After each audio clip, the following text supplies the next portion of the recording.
Hello friends, welcome to my YouTube channel Dr. Sam's Biology. In this video, we will discuss why most mutations are recessive. We know that mutations are of mainly two types. One is dominant, another is recessive. But in populations, you will find that most mutations are recessive. Although dominant are also there, but mostly mutations are recessive. Why it is so?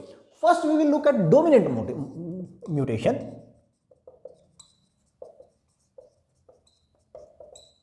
So here I am taking a gene. Suppose A gene is there. So there are three probability for A gene in a diploid organism. It can be capital A, that is normal, wild type gene.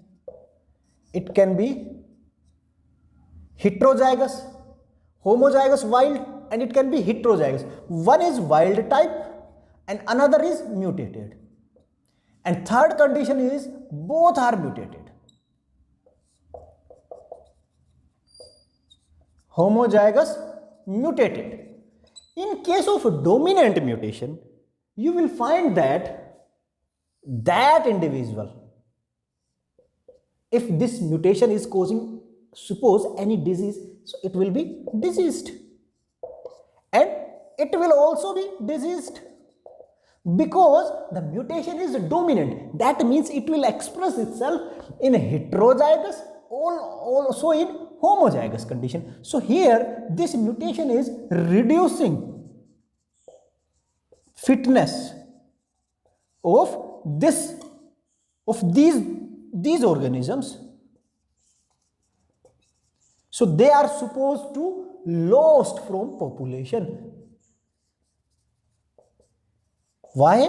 Because they are causing disease, they are reducing fitness. Then if the fitness of this organism is reduced, then they are supposed to die without passing their allele through next generation. So they can't pass their allele to next generation. They will die without passing their allele, their, you can say, dominant mutated allele to the next generation. They will die. So these allele are excluded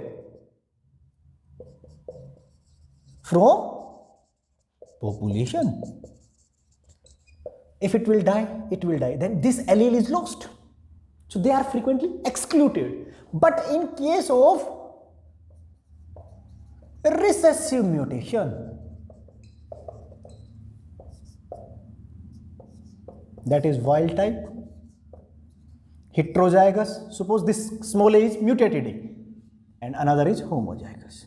So this type of mutation is causing disease in homozygous state, homozygous recessive.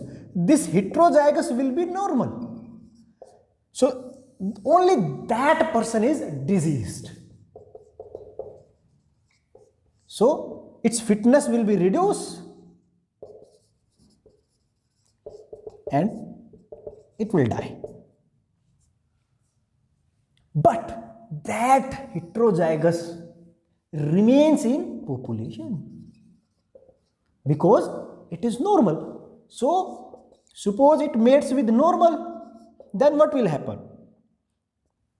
Capital its progeny will be capital A, capital A, capital A, capital A, capital A, small a, capital A, small b. So you can see that it will also be heterozygous, it will also be heterozygous, it will be normal. So it can multiply inside population, within population, because heterozygous condition is not reducing population. So it will not exclude. It will be excluded. It will be diseased, it will be excluded.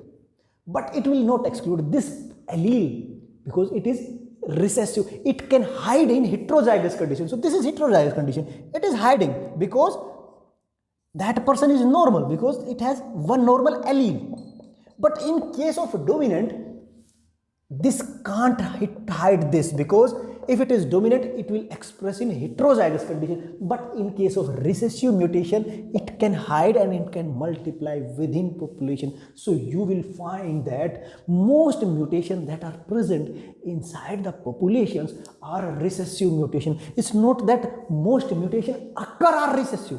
The most mutation that stays in population are recessive because dominant mutations are excluded. because they are reducing fitness of organism in homozygous and heterozygous condition. But in case of a recessive mutation, it is reducing fitness only in homozygous recessive state. Heterozygous will be normal so that it can multiply these mutations. So that's why most mutations are recessive.